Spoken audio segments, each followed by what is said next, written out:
Escuchas W Conquista. W Conquista. Bienvenidos. Bueno, vamos a continuar con nuestro tema. Quedamos aquí, ¿cierto? Ayer estamos hablando de Abel. No, esta vez no voy a hacer introducción, ¿no? Porque no me creo en introducción. Hay muchas cosas que decir con respecto a Abel como tal.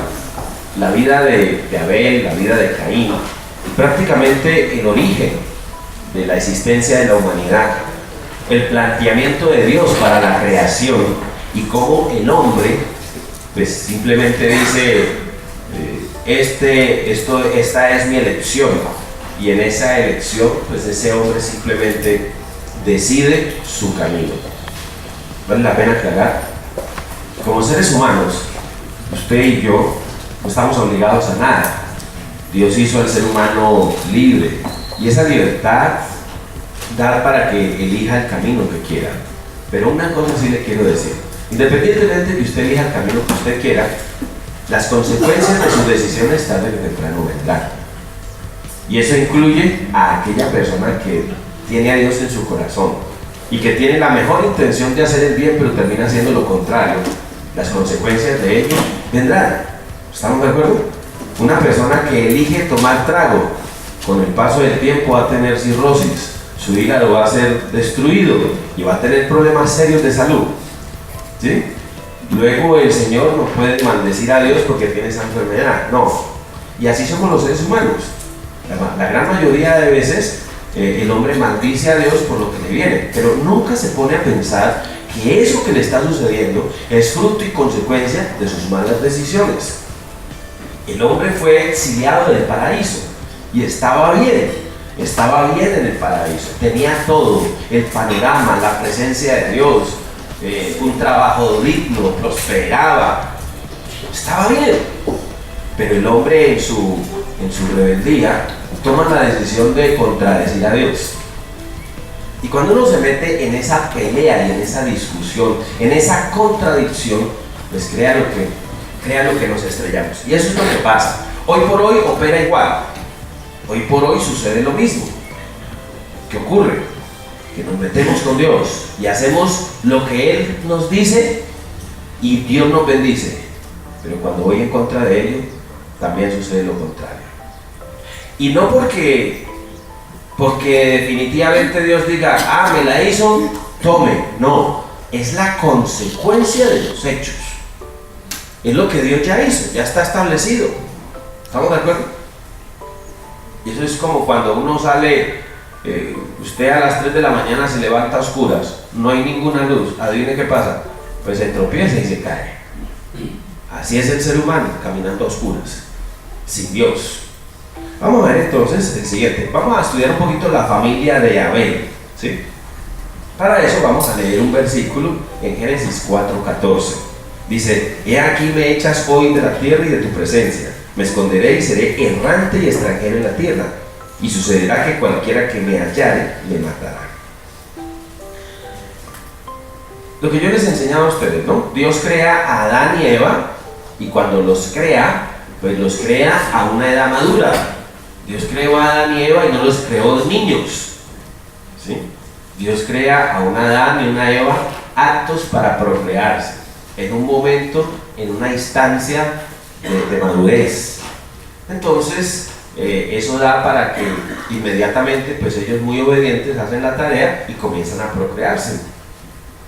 Eso quiere decir que por primera vez en la vida, un hijo y un padre, la distancia de edad entre uno y otro es muy pequeña, ¿sí? Si hay un año y medio de distancia entre el uno y el otro, es mínima. ¿Estamos de acuerdo? Comienzan esas distancias. Pero hay algo interesante. Aquí hay un tema que es muy bueno que usted y yo tratemos. Por eso, la gran conclusión, la gran enseñanza de este libro. Aquí está hablando Caín. Caín fue desterrado. ¿Usted sabe qué significa la palabra destierro? ¿Qué es un desterrado? ¿Qué significa la palabra destierro? ¿Sí? Echado, expulsado. ¿Sabe cuál es la palabra que más cerca se le parece a esa palabra destierro? Se le llama apatria, o sea, una persona sin patria. Y esto es muy bueno que usted y yo lo entendamos. Desterrado. Ahora, vamos a aclarar una cosa. Volvemos a lo mismo. ¿Por qué fue desterrado? Porque hizo algo que no debía hacer. ¿Qué fue lo que hizo? Mató a su hermano. ¿Sí? Ahora, hay que aclarar algo. Las cosas no vienen de la noche a la mañana. O sea, Caín no mató a Abel de un momento a otro. Las cosas no suceden así por así. El pecado no viene así. No. Cuando un hombre es infiel a una mujer, adivinen por qué es. Porque hace rato la idea le viene bailando en la cabeza.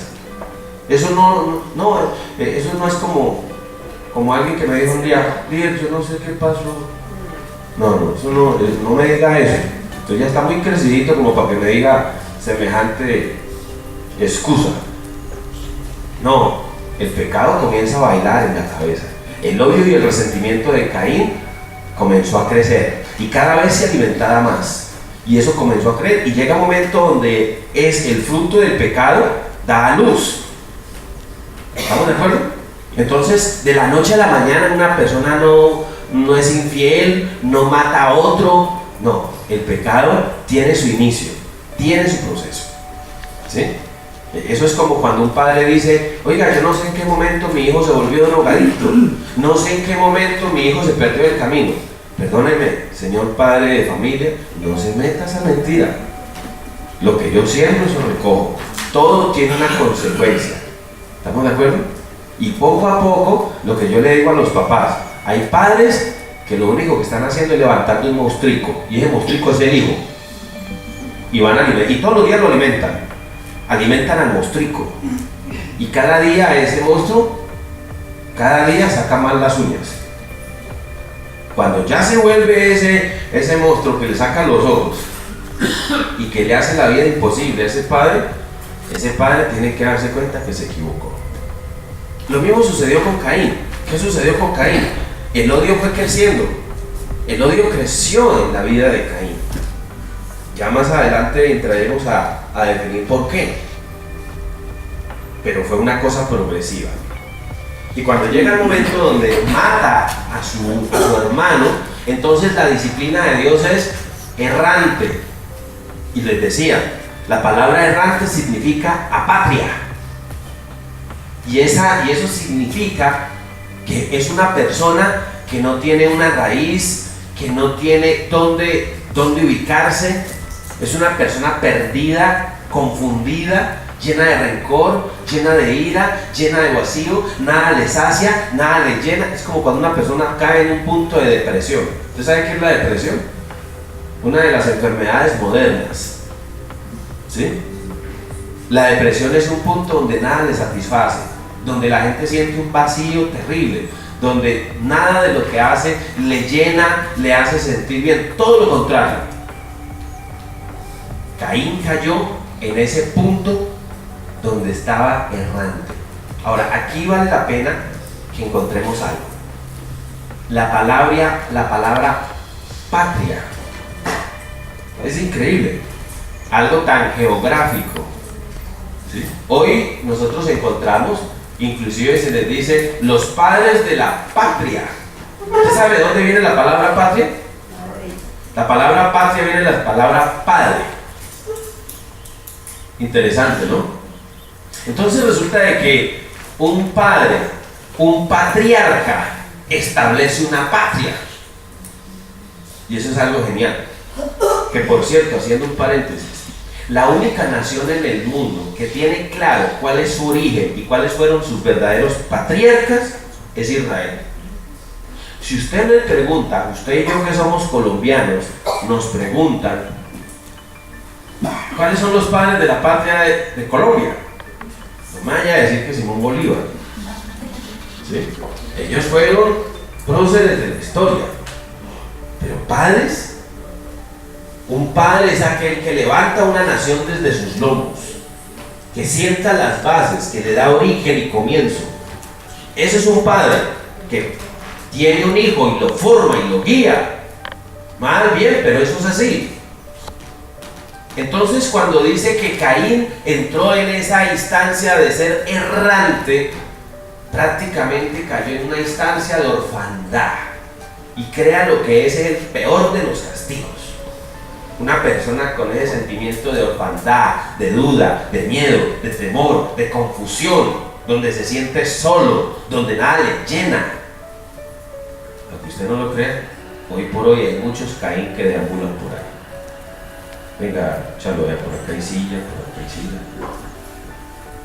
De manera que eso es lo que Dios quiere que usted entienda. Todo lo contrario. ¿Sabe Dios qué quiere? Que usted se encuentre con su papá, que usted se acerque a su papá Dios. Entonces es muy bueno. Ahora, hay algo interesante en esta historia. A esta edad, cuando Caín mató a Abel, se dice, según las cuentas, se dice que la humanidad ya tenía más de 150 años. Entonces la humanidad tenía un promedio de 100 y pico de años. Mire lo que dice: y serás errante y extranjero en la tierra, y sucederá que cualquiera que me hallare me matará. ¿Qué significa eso? Que ya había mucha gente. Ya, o sea, perdóname lo que les voy a decir, pero yo creo que es así. Yo creo que Adán y Eva era una máquina de hacer hijos, una máquina. Yo me pongo a pensar, si hoy por lo menos vemos una mujer que tuvo 20 hijos, yo no sé cuántos habrá tenido Eva, pero no fueron 20, pero es mucho más. Y también podemos de pronto deducir que el primer hijo de Adán y Eva no fue ni Abel ni Caín, tuvo que haber sido mujeres, para que luego los hombres hicieran lo propio, ¿sí? Entonces se trata de eso. Vamos a estudiar un poquito más. Eva puso nombre a sus hijos. ¿Qué significa Caín? ¿Sí? Mire lo que dice Génesis 4:1. Conoció Adán a su mujer Eva, la cual concibió y dio a luz a Caín, y dijo: por voluntad de Jehová he adquirido varón. Aquí es donde uno se detiene un poquito y entonces uno deduce muchas cosas. Usted sabe que he concebido varón, Dios me regaló un varón. Esa es la alegría más impresionante, y sobre todo en un comienzo donde la tierra necesita ser poblada. ¿Sí me entiende? De alguna manera, hoy eso no importa. Hoy nazca varón, nazca mujer, eso. Pero en aquel entonces, cuando la necesidad es crecer y multiplicados, cuando la necesidad es llenar la tierra, una mano de señoras ahí, de mujeres. ¿Y quién? ¿Sí? Como dicen muchas solteras, es que no hay líder, no hay. Le dicen a uno. Eso es lo que sucede. Entonces Dios permitió. Miren, hay una alegría enorme, hay fiesta. Y Caín significa posesión. ¿Está claro? Imagínense el significado de su nombre: posesión. ¿Sí? Caín tiene ese significado, esa trascendencia. Ahora mire lo que dice. Y vamos a ver, de Adán y Eva se mencionan solo 3 hijos. Pero le repito, no fueron los únicos. No se mencionan mujeres ni nada. Solo 3 varones. Porque, repito, esta era la trascendencia de tener un hijo varón. Ahora mire lo que dice el versículo 25 de Génesis 4. Set significa sustitución. Y conoció de nuevo a Adán a su mujer, la cual dio a luz un hijo, y llamó su nombre Set. Porque Dios, dijo ella, me ha sustituido otro hijo en lugar de Abel, a quien mató Caín. ¿Estamos de acuerdo? Entonces, ¿qué significa Abel? Sustitución. Perdón, Abel significa aliento, ¿cierto? Caín significa posesión, ¿cierto? Y Set significa reemplazo, sustituto. Eso significa. Y entonces se podría decir que los padres, los que originan toda la humanidad, son estas 5 personas: Adán, Eva y sus 3 hijos. Nacen muchas mujeres, pero los que ponen la semilla son estos señores, ¿vale? Vamos a ir avanzando un poquito más. Vamos a ver entonces, estudiemos a Abel un poquito. Primer pastor. Adán y Eva fueron puestos en el huerto por Dios para que cuidaran y labraran el huerto. O sea, Dios no tan solo hace un Edén, sino que Dios le da una tarea y una responsabilidad. Adán, ahí está el huerto, pero si usted quiere comer, si usted quiere hacer una bandeja paisa, usted tiene que sembrar el frijol y hay que recogerlo, ¿sí o no? Usted quiere pan, allá hay maíz, allá hay trigo. ¿Estamos de acuerdo? Entonces comienza Dios y le da un paraíso y le da una tarea. ¿Usted es qué? Labre el huerto, trabaje la tierra. Y en Génesis capítulo 1:28 le dice Dios a Adán y Eva: creced y fructificad, sojuzga, administra, legisla, sea la cabeza de la creación. Dios le da una tarea específica al hombre. Y de eso se trata. Entonces la identidad laboral que Dios le da a Adán y a Eva, Dios los pone como labradores. Con Abel el hombre pasó de lo agrícola a lo agropecuario. Y aquí viene algo interesante. ¿Por qué? Porque Abel cambió. Abel siempre era como el niño diferente del paseo. Abel no se quedó sembrando matas como su papá, como Caín. Avanzó, siguió al siguiente nivel. Y eso me enseña algo, que en la vida yo tengo que quemar ciclos. ¿Sabes yo qué he visto a personas? Yo he visto a personas que se meten en determinados negocios y son necios y tercos. Y llevan 20 años en un negocio quemándose en las pestañas y el negocio no produce, y ese bendito es terco y sigue con la nariz metida en ese negocio. Y el negocio como cola de vaca, para abajo y oliendo feo. Así es. Y uno se queda enterrado y es necio, diciendo: hermano, ese negocio ya cumplió su ciclo, bendito sea Dios, en su momento te dio trabajo, aprendiste, pero ¿sabes una cosa? Tienes que avanzar al siguiente nivel. Y es increíble. ¿Sabe Dios qué quiere? Que usted crezca. Dios quiere que usted precisamente progrese, madure. Pero a veces esa mentalidad, ¿y sabe por qué? Porque el hombre está lleno de miedo. Porque si hay algo que le da miedo al hombre es comenzar de nuevo. Otra vez comenzar de nuevo. ¿Y cómo me va a ir? Vale la pena retomar la historia, ¿cierto? Cuando usted se casó, no tenían casa, cama, no había nada. Y Dios le bendijo, ¿no? Claro, Dios fue bueno. ¿Y por qué tiene miedo ahorita? ¿Cuál es el problema? Hay más años, usted sabe más. ¿Usted es mejor que ayer o no? Se supone. De eso se trata. Y Dios de la misma manera le va a bendecir. Entonces Abel avanza. Entonces Abel pasa de lo agrícola a lo agropecuario. Caín siguió el modelo de su padre. Abel se dedicó a pastorear ovejas. Abel vio una oportunidad. ¿Sabe qué sucede hoy? Yo la verdad le digo con todo cariño, yo soy de las personas que pienso que no es que no haya trabajo. Las ciudades están llenas de oportunidades. Hay negocios lindos y espectaculares. Pero ¿por qué la gente no progresa? Por miedoso, por cobarde. Porque no, es que yo soy así, punto. Yo vi una vez un escenario que me causó risa. Llegué yo a Neiva, me invitaron por allá a un seminario y aterricé en el aeropuerto de Neiva. 2 de la tarde, 40 grados de temperatura. Me recogieron en un carro y teníamos que ir, yo no sé, como media hora a Pitalito, yo no me acuerdo bien el cuento. En todo caso tenía que ir a otro pueblo, porque eran los seminarios. Y como eran las 2 de la tarde, yo tenía mucha sed. Entonces yo le dije: ve, mira, ¿dónde tomamos algo? Así: no, en el camino, líder, tranquilo que en el camino. Y preciso, como 10, 15 minutos adelante, había unas señoras, como 10 señoras vendiendo algo. Yo dije: ay, aquí voy a encontrar el agüita.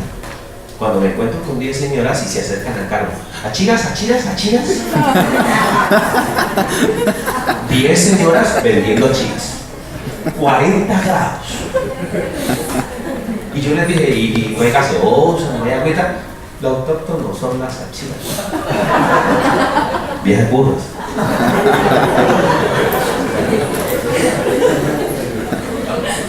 A veces nosotros somos como tan cortos de mente, la mentalidad nuestra es como tan pírrica. Lo mismo me sucedió un día en Bomboná. Una señora me dice: líder, ayúdeme, mi negocio no vende y yo no sé qué pasa. Y Bomboná es como este salón, digamos así.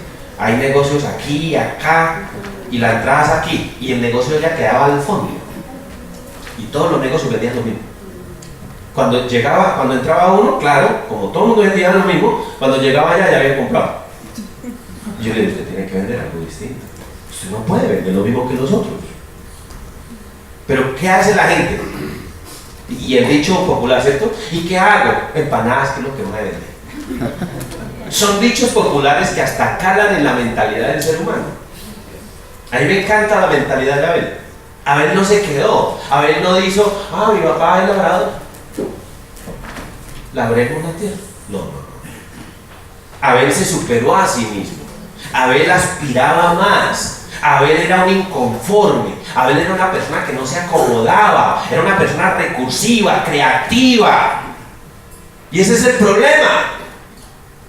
Y yo me he encontrado con personas que hace 20 años las conocí yo en un chuzo, y a los 20 años vuelvo y están en el mismo chuzo caído. No han hecho nada en su vida. ¿Dios quiere eso? Acuérdese, Dios quiere que usted esté en el paraíso, no en el destierro. Pero la mentalidad del ser humano, al ser humano le da miedo. Le da miedo. Y entonces ese es el problema. Caemos ahí. Caín siguió el modelo de su papá. Abel se dedicó a pastorear ovejas. ¿De dónde tomó la idea Abel de pastorear? ¿Cuál fue? ¿Cómo le nace esa idea a Abel? ¿Cómo le surge la idea de, hombre, pero por qué?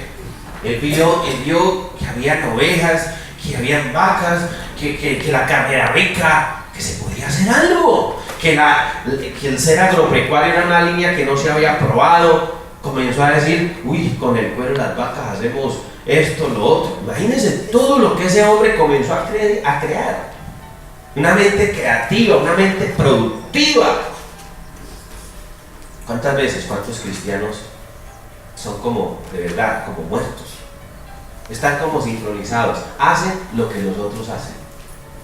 Simplemente, no les surge un sueño, no les surge nada, y si les surge, les da miedo aplicarlo, porque no saben qué va a pasar. Pero todo depende de que usted dependa de Dios. ¿Dónde estaba la confianza de Abel para emprender algo nuevo? Adivine quién era. El que le sustentaba era Dios. Señor, ayúdame. Señor, esté conmigo. Créame, así es. ¿Usted sabe qué significa llegar a un país como Canadá y abrir un ministerio? Abrir un ministerio por lo menos en Toronto y en Vancouver, que es donde hemos abierto dos sedes, donde no hay nada, donde ni siquiera el lenguaje lo hablamos. Entonces resulta de que uno que encuentra, y créalo, uno ve que no es fácil, que no es sencillo. Pero sabe una cosa, es tan bonito ver cómo Dios va y uno va haciendo las del trabajo y Dios va dando los frutos poco a poco. Es tan bonito.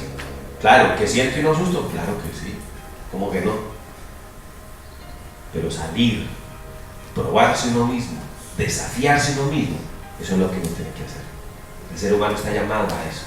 El ser humano no está llamado a acomodarse, a vivir sabroso, porque el ser humano tiene esa mentalidad. Yo soy de los que digo que podemos estar en una sociedad donde lo que prima es lo que el hombre siente.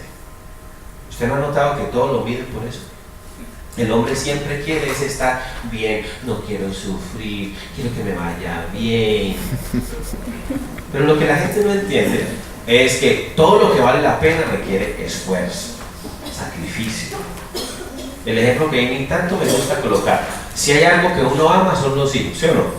¿Quién no quiere tener un hijo? Pero para tener un hijo se necesita sacrificio. La mujer expone su belleza, sus curvas. Los 90, 60, 90 se van para el carajo. Y se pone esa mujer como una nevera. Y de caminar como una garza, ahora camina como una nevera vieja. ¿Sí? Es cierto. Demanda dolor, demanda esfuerzo, sacrificio. Y eso es lo que Dios hace. Y ¿sabe qué es lo más bonito de todo? Cuando uno realmente se mete en ese proceso. Tener un hijo no es fácil. Y cuidarlo menos. Pero avance, sea como ese Abel, avance, crezca. Y crecer significa exigirse, demandarse, poner en riesgo todo, ser un jugador intrépido, en el buen sentido de la palabra. Abel no se quedó en la labranza, crece, se diversifica, entendió que Dios lo había puesto en la creación para administrarla y sacar provecho de ella. Dios me ha puesto aquí. ¿Usted qué cree que Dios le llamó a usted? Perdóneme. ¿Usted cree que Dios le llamó a usted con mentalidad de asalariado y de trabajadorcito? Le quiero decir que no. Perdónenme, pero yo no estoy de acuerdo con eso. Dios no quiere que usted sea un asalariado. Dios quiere que usted sea una persona productiva. ¿Sabe qué dice la Biblia? Que produzca al 100 por uno. Pero la gente tiene una mentalidad de asalariado.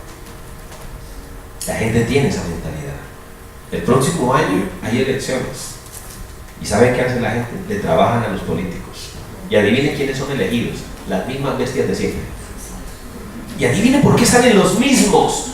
Porque hay una base, una clase trabajadora que son, entre comillas, los peones, los esclavos de sus señores, que le trabajan por un puestico, tienen mentalidad de asalariado. Cuando usted y yo dejemos de ser esa clase trabajadora que pensamos simplemente como asalariados, adivinen qué va a ocurrir. Su vida va a cambiar y el país va a ser diferente. Pero cuando uno ve la dirigencia que un país como el nuestro tiene, es el fruto de una mentalidad trabajadora, sin aspiración, sin anhelo, sin deseo de nada, que simplemente se conforman con embolarle los zapatos al político de turno y le pasan la hoja de vida esperando que le lancen un hueso, esperando que le den un contratico, y hasta chanchullero se vuelve porque hay que darle su cuota, la burocracia esa que funciona. Qué triste y qué lamentable, pero así funciona. Es así. Y esa es la mentalidad de Caín, no la mentalidad de Abel. Una mentalidad esclavista. Y nosotros contribuimos para eso. Yo tengo que salir de allí, yo tengo que mejorar, yo tengo que exigirme. Usted tiene que aspirar, como decía alguien, aspire a ser presidente para que llegue a ser policía. Pero aspire a algo, desafíese. Hay tres cosas. Labrar la tierra es lo bueno. Claro, no es que labrar la tierra sea malo, es bueno. Dios inclusive le asignó esa tarea. Inicialmente le dijo: mi hijo, todo hombre tiene que trabajar y su trabajo es labrar la tierra. Pero ¿cuál es el problema? Que el hombre Adán y Eva se quedaron allí. No es que sea malo, pero el hombre está llamado a crecer, a avanzar, a evolucionar, a mejorar, a optimizar los recursos. Entonces, labrar la tierra es lo bueno. Pastorear es mejor. Ahí es donde viene Abel y de una manera intrépida se sale de la línea familiar, se sale de lo que sus padres le habían enseñado y comienza a incursionar en un negocio donde nadie era. Mejor dicho, Abel fue el Steve Jobs de la época, el que salió con el Apple. ¿Está claro? El precursor. Claro, ¿cómo que no? Hoy le dan mérito al señor por crear la manzanita, por crear el sistema Mac, Apple, todo eso. Pues le quiero decir, el Steve Jobs de la Biblia y del origen se llama Abel. Y ese Abel entonces comienza a generar un radio de acción que no había contemplado nadie y se vuelve un duro. ¿A quién no le gusta la carne, por Dios? Pastor de ovejas, ¿sí? Encontró algo, le gusta la carne, las ovejitas están allí, vamos a cogerlas. y creó toda una diversidad de mercado. ¿Está claro? Entonces, eso es lo que pasa. Un nicho de mercado en el ambiente, nadie lo había visto, él lo vio, se metió y lo desarrolló. ¿Cuántas veces nosotros estamos ahí? Y lo excelente, ofrecer sacrificio, es lo excelente. Yo quiero que ustedes entiendan algo. Abel no tan solo se convirtió en un empresario, sino que Abel trabajaba, pero para la gloria de Dios. Porque ese es otro problema, donde usted se puede convertir en una persona que trabaja, que lo único que le interesa es tener plata, casa, bienes, esto y lo otro. Y a lo último usted se siente insatisfecho o vacío, porque el dinero no llena. Porque así usted tenga la posición social que quiera, usted va a darse cuenta que eso no llena. Usted se siente vacío. ¿Sabe cómo se siente uno? Que la gente se le acerca es por lo que no tiene. Triste, ¿no? Y comienza, el que tiene dinero comienza a dudar hasta de la persona que tiene al lado, su esposa. ¿Y esta de la que me quiere por el billete que yo le doy? Es increíble. ¿Sí sabe qué sucede en las personas que se casan cuando hay harto dinero? Adivinen qué es lo primero que pasa. Capitulaciones, mija. ¿Sí? Usted no tiene que ver nada con mi billete. Si me va a casar, imagínese. Capitulaciones. Y eso se da. Usted no sabe el problema tan berraco cuando la gente tiene dinero. La gente cree que tener dinero es fácil. No crea. Tener dinero es complicado. La gente no sabe. Y ese es el gran problema. Pero cuando uno vive para la gloria de Dios, cuando uno hace lo correcto, cuando uno sacrifica lo excelente, cuando Dios es mi prioridad, cuando usted se convierte en un industrial, en una persona que progresa, pero con un fin y con un propósito, glorificar al Señor en todo lo que hago, en todo lo que emprendo, cuando eso se convierte en lo mejor. Vamos a ver, hombre justo. Vamos a ver entonces. El hombre justo, desde Adán, todo hombre nace en pecado. Dios dice, no hay justo ni aún uno, pero Abel es considerado justo por el mismo Señor Jesús. Vamos a ver lo que dice Mateo 23:35. Mire lo que dice Mateo 23:35. Para que venga sobre vosotros toda la sangre justa que se ha derramado sobre la tierra, desde la sangre de Abel, el justo, hasta la sangre de Zacarías, hijo de Berequías, a quien matasteis entre el templo y el altar. Entonces la palabra de Dios habla de justicia. A ver, yo quiero aclarar una cosa. Cuando la Biblia habla de justo, habla de cristianos. Un justo es aquel que ha recibido a Dios en el corazón, porque ningún ser humano es justo. La justicia, el justo de los justos es Jesús de Nazaret. El justo. Abel fue clasificado justo. A Caín no le dieron esa mención, ni a Adán ni a Eva. ¿Se lo dieron a quién? A Abel. Él fue el primer justo, el primer convertido. ¿Está claro?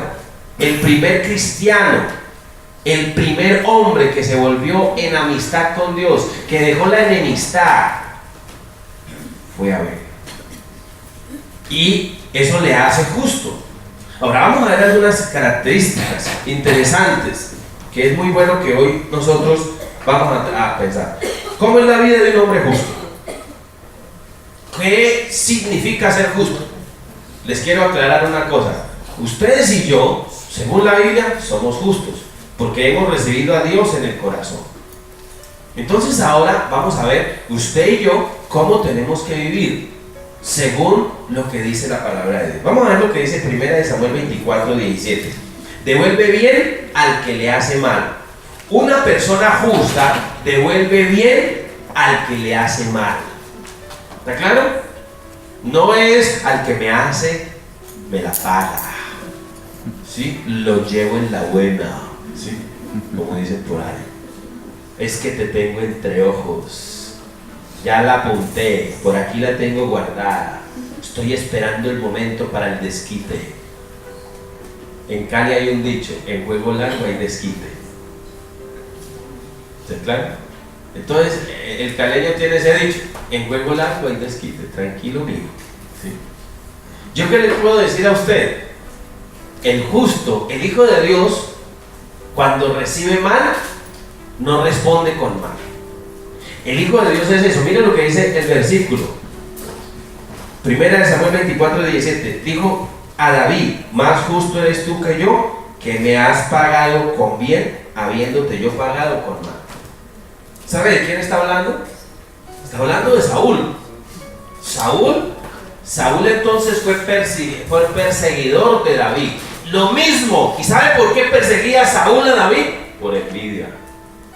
Porque David, aunque era un subordinado de Saúl era el rey, David era un jovencito que se enfrentó a Goliat y que ganó renombre en el pueblo. Y cuando iban a las batallas, adivine qué pasaba.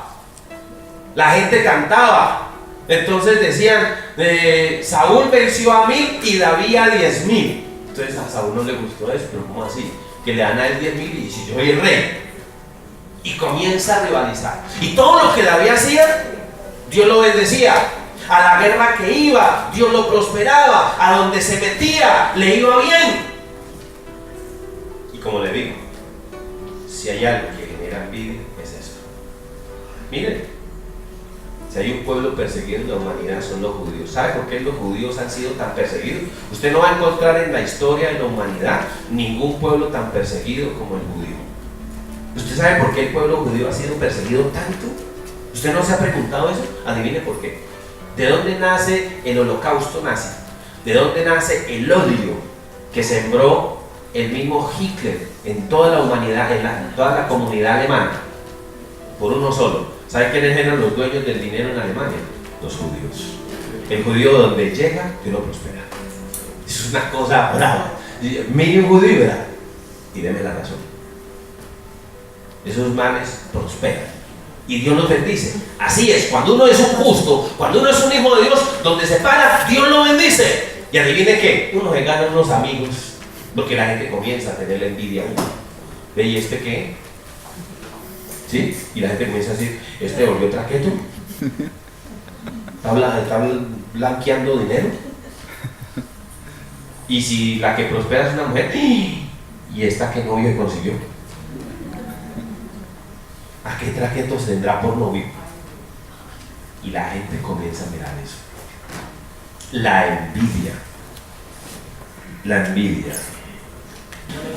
¿A qué me quiero referir con esto? Saúl envidiaba. Llegó un momento donde odió a David, y ¿sabe una cosa? ¿Qué es lo triste del asunto? David siempre fue bendición para Saúl. ¿Y sabe una cosa? Imagínense que un día, ahorita en peregrinación estuvimos en el lugar maravilloso, ¿sí? Imagínense que David, huyendo de Saúl un día, se mete en unas cuevas. Y se mete él en esa cueva cuando de repente llega Saúl con todo su ejército. David era pequeño, tenía unos pocos hombres, Saúl tenía un ejército grande. Y entonces dice el rey, voy a ir a descansar a esa cueva. Y se mete a descansar ahí, y ahí estaba David. Y todos estaban durmiendo. Y entonces los amigos, las personas que estaban con David, le decían, mátalo, esta es la oportunidad, Dios lo puso de papaya. Imagínense lo que la gente le dice, es que esto es de Dios, mátalo. ¡Qué papayazo! 11º mandamiento, papaya cuesta, papaya comida. Dale, dale. Y hay gente alrededor que lo anima a uno, ¿no? Y usted dice, sí, cierto, ¿no? Pero le quiero decir que David no hizo eso. David no mató a Saúl. Y cuando Saúl se levantó y se fue, salió y le llamó a la distancia: rey, padre, líder, porque siempre lo respetó. Y yo quiero decirle algo: David nunca ni persiguió, ni odió, ni hizo algo en contra de Saúl. Nunca lo condenó, porque nosotros somos excelentes al caído caerle. ¿Entiendes? Ese pecó, ay, mira, ese como tenía el guardado. Y comienza la gente a especular y a hablar lo que no debe. Así es. No devuelve mal por mal, devuelve bien, así le estén haciendo mal. Lo están maldiciendo, le están recordando a su mamá todos los días: bendiga, bendícelo, Señor, bendice. Sí, bendice. ¿Sí es cierto? David actuaba de esa manera. Devuelve bien por mal, no hay problema. Miren lo que dice: no ofrece a Dios sacrificio que no le cuesta. Seguimos con David. Es que la historia de David es fascinante. Primera de Crónicas 21-24. Miren lo que dice: entonces el rey David dijo a Ornán: no, sino que efectivamente la compraré por su justo precio, porque no tomaré para Jehová lo que es tuyo, ni sacrificaré holocausto que nada me cueste. El justo sigue el ejemplo de Abel, quien ofrece lo mejor. ¿Qué es un justo? Un justo es aquel que da lo excelente. Nada, no voy a ofrecerle a Dios nada que no me cueste. Dios se merece lo mejor. Yo no sé por qué tenemos, lo que yo les decía ahorita, tenemos una mentalidad de limosneros. Tenemos una mentalidad, yo no sé por qué a Dios le presentamos lo que no corresponde. Si hoy por hoy a usted le dijeran: mire, Obama quiere hablar con usted, ¿usted qué haría? Se bañaría, se pondría la pinta más especial, compraría el más exquisito café del eje cafetero, el más costoso, ¿cierto? Invertiría y le llevara un presente bien especial, ¿cierto? ¿O no? Imagínese que usted todos los días habla con Dios y a veces nosotros no presentamos a Dios lo que debemos de darle. Presentarle ante Dios con el simple hecho de venir a una reunión. Hay gente que ni se arregla para venir a una reunión. ¿Claro? Se pone la pinta más bien. ¿Para dónde va? No, voy para la reunión, una cruzada. Pero si va para un baile y se pone toda la cola a caballo, el edificio de 3 pisos. Y es terrible. Aún en esos pequeños detalles uno nota la falta de delicadeza, la falta de actitud correcta con Dios. ¿Estamos de acuerdo? Es cierto. ¿Cuántas veces nosotros al Señor no le damos lo que le corresponde? Por lo menos con el tema del diezmo. La gente le huye a dar el diezmo a Dios. Yo no sé por qué. La verdad, yo no lo entiendo. Que por cierto, volviendo al tema de los judíos, hay dos cosas que el judío hace toda su vida. Dentro de lo que judío es y dentro de lo que judío representa, hay dos cosas que un judío hace. Uno, va a Israel una vez al año, porque el exilio de los judíos está en todo el mundo. Y dos, los judíos siempre diezman, aunque usted no lo crea. Ellos son amarrados como turbante de árabe. Pero hay una cosa que para ellos es sagrado. Y a veces nosotros damos una cauchera al hambre. Nosotros no damos. A Dios le presentamos las migajas, lo que nos sobra. Es más, la gente dice: si me sobra, olvidamos el primer mandamiento: amarás al Señor tu Dios por sobre todas las cosas. No, el Señor queda en el último en la lista. Señor, lo debo, luego hablamos y nos hacemos los locos. ¿Y Dios dónde está? En el último lugar. Entonces, ¿qué dice la Biblia? No ofreceré a Dios sacrificio que no me cueste. Claro, es que se trata de eso, de que me cueste, de que me duela. La gente dice: pero ¿cómo voy a diezmar si no me queda ni para comer? Se trata de eso. Entonces, ¿dónde viene el milagro? ¿Dónde está el milagro, por Dios? ¿Cómo Dios va a hacer un milagro si no hay el espacio para hacerlo? Que se trata de eso.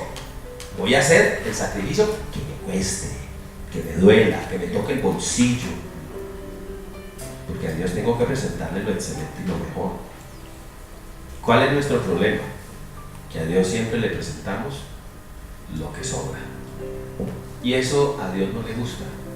Abel presentó lo excelente, lo más gordo de su ganado, lo entregó todo. Es que de eso se trata. Ese es el gran desafío de ir a Israel. Por eso la gente dice: todo ese mundo de plata, $7,000, 13 millones de pesos, Dios mío, ¿cómo me compro un carro? Con eso doy la cuota inicial de la cámara. Es que usted está olvidando que usted está yendo a Israel a buscar a Dios, y Dios le va a dar para la casa, el carro, el chivo, la vaca y todo lo demás. Ponga delante de Dios lo que le corresponde a él, y Dios bendice. Y si no, puedo parar aquí a varios para que me digan: lo que han experimentado de eso. Pero lastimosamente no lo hemos hecho. ¿Estamos de acuerdo? No lo hemos hecho. La primera vez yo recibí visión de Israel a los 6 meses de estar en la cruzada. Y ir a Israel para mí significaba todo. Yo tenía 18 años y medio. Yo no tenía empleo, yo no tenía trabajo, yo estaba quebrado como un bulto de canela. La predicación valía $1 millón. Ir significaba meterme en una deuda que no sabía ni cómo iba a pagar. Pero yo me metí en esa deuda. ¿Y sabe por qué? Porque yo creí lo que dice la Biblia. Y todo extranjero que viniera de la lejana ciudad en ese lugar, Dios concederá las peticiones del corazón. Y me metí en eso. Y me acuerdo yo tanto, me puse a vender chorizos, me puse a vender de todo. Eso más eran los chorizos que me comía y los que quemaban que los que yo vendía. Yo hice todos los experimentos habidos y por haber. Pero así fue. Y a la final ni siquiera fui yo, tuvo que ir Claudia. Claudia y yo éramos novios. Claudia tenía 17 años. Imagínense. Ella tuvo que pedirle hasta permiso al papá y tenía que firmar un documento. Y el suegro me decía, ¿pero quién va a pagar la deuda? Yo no voy a pagar nada. Ustedes son los locos que se meten en el paseo. Yo le dije, tranquilo suegro, yo voy a pagar. Y cuando llegó Claudia de Israel, no había para pagar. Primer mes no había la cuota, segundo mes no había la cuota, tercer mes no había la cuota. Y el abogado respirándole en la nuca a uno. Humberto se llamaba el abogado, me llamaba Guillermo, la cuota. Le tenía que pagar en el crédito. La cuota, Guillermo. No tengo. ¿Y cuándo vas a pagar? No sé, pero Dios me va a dar para pagar. Y en medio del desespero, volvemos al cuento de Abel, ¿no? En medio del desespero, yo sin nada, adivine qué hice. Me fui para San Andresito, me paré en una esquina. Señor, ¿yo qué hago? Y entonces comencé a hacer mandados. Y veía que alguien iba a comprar un televisor y me decía, señora, aquí los venden y es bien barato. Y yo me iba allá y digo, ahí le traigo, lléveme, deme comisión. ¿Sí? Y llevaba yo y me ganaba la comisión. Y por allá una señora le compartí de Cristo, Luzmila. Y entonces esa señora, Dios me dio gracia. Y entonces me llevó, es que para San Andrés, como ayudarte a traerle mercancía. Y cuando yo llego a San Andrés, el tipo que le vendía la mercancía a Luzmila era un judío. Y yo le dije, ¿usted es judío? Y él me dijo, sí, ¿por qué? Yo también.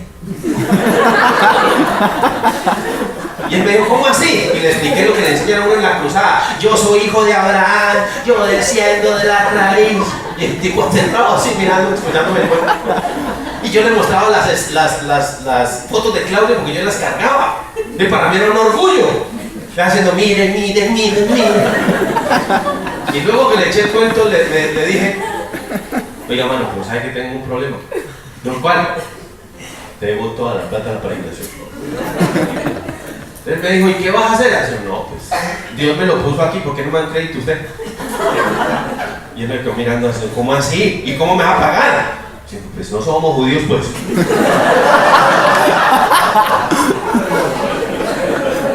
Y entonces inmediatamente me dio un crédito. Nunca me olvido. 250,000 pesos en mercancía. Yo tengo que admitir que la mercancía que me dio era todo el hueso que tenía para guardar. Una cajita. Yo llegué a Cali con una cajita. Nunca me olvido. Y al otro día, a las 6 de la mañana, yo estaba en San Andresito con mi cajita. Y comencé yo a vender. Y se lo digo delante de Dios. No habían pasado 6 meses. Y yo viajaba a San Andrés una vez por mes. Y tenía en la isla más de 10 millones de pesos en crédito. Ahí es donde viene la historia que yo les digo. Tenía carril, zapatos de todos los colores. Toda esa vaina. Un lazo de oro aquí, terciado. Dios me dio para pagar de contado. Porque aquel que le cree a Dios, Dios lo bendice. ¿Cuál es el problema nuestro? Que tenemos una mentalidad de limosnero. Y en Dios invertimos muy poco. Y a Dios siempre le damos lo que sobra. ¿Por qué cree que es el ayuno? ¿Sabe qué es el ayuno? Es dejar el alimento físico. Es tomar el alimento espiritual. Es darle a Dios el primer lugar. Pero nosotros tenemos una mentalidad de Caín. Ofrecemos lo cojo, lo que no sirve, lo que sobra. Dios bendice. No le presente a Dios lo que no le cueste. Yo siempre le digo a la gente, si usted va a diezmar con tristeza, no lo haga. Perdónenme, no lo haga. Eso le viene mal a usted. Diezmele al Señor con alegría y con gozo. Pero qué triste que a esta altura de la vida hay gente inclusive con años de la cruzada, inclusive hasta líderes, y no diezman. Y no le dan a Dios lo que deben de dar. Y créanme, aquí no está obligado a diezmar nadie. Yo no soy cobrador de diezmos. Yo a nadie le he cobrado el diezmo aquí. Pero la gente no entiende. ¿Estamos de acuerdo? ¿En qué se invierte el diezmo? En la obra. ¿Usted sabe cuánto vale ir a Toronto? ¿Usted sabe cuánto vale la sede de Toronto? En Toronto alquilamos una casa con servicios y todo vale $3,000. La sede en Nueva York vale 2,800. Los misioneros, el misionero no toma, no bebe, pero come que da miedo. ¿Sí entiende? ¿Sí se entiende? No es cuerpo glorioso, tiene que comer. Pero ¿cuál es el problema nuestro? El problema nuestro es que tenemos acá una calculadora. ¿Cómo así? ¿Usted qué cree que esta casa es nuestra? El arriendo de esto no paga ni con tapas ni con oraciones. Hay que pagar. Y usted viene, se toma el tinto, se sienta aquí, se siente cómodo. ¿Alguien le ha cobrado algo? No, aquí no le cobra nada. Es más, aquí poco se predica del diezmo, porque nosotros no tenemos esa mentalidad. Pero cuando yo llego a un punto como este, yo le tengo que decir a usted, usted quiere la bendición y yo lo sé. Yo sé que usted quiere la bendición. Y usted quiere ser prosperado, yo lo sé. Pero le estoy enseñando cómo. Preséntele a Dios el más excelente de los sacrificios. Preséntele a Dios lo excelente, lo mejor. Dele a Dios algo que le cueste. No le dé a Dios migajas. Porque cuando usted le da migajas a Dios, Dios le devuelve lo mismo. ¿Estamos de acuerdo? Lo que siembro recojo. Entonces, es esa mentalidad que tenemos hoy que cambiar. ¿Qué ofreció David? Lo excelente y lo mejor. ¿Sabe de qué lugar está hablando? ¿Sabe de qué lugar está hablando? Le voy a decir. ¿Estamos hablando de Israel? Ese lugar es el lugar donde está el templo que Salomón le hizo al Señor. La explanada, el monte Moria. Ahí está. El lugar. Imagínense cómo se inmortaliza David. Le compra un terreno, lo dona a Dios. Cuando David se muere, siga leyendo ese capítulo hacia adelante. Se lo dejo de tarea. Y David estaba muriéndose y le dice a su hijo: hijo, yo a ti te dejo la bendición, pero no te dejo nada más. Todo el billete que yo tengo es para Dios. Esto es para el templo de Dios. Hágale, construyame el templo de Dios. Y construye ese templo, esa foto que hay ahí, o ahí donde está esa cúpula dorada. Cuando usted y yo vayamos a Israel, yo le enseño, pero allá. Por ahora, tómenle fotos a foto. ¿Qué es lo que Dios quiere? Sencillo. Ay, Dios, se le pasó el tiempo.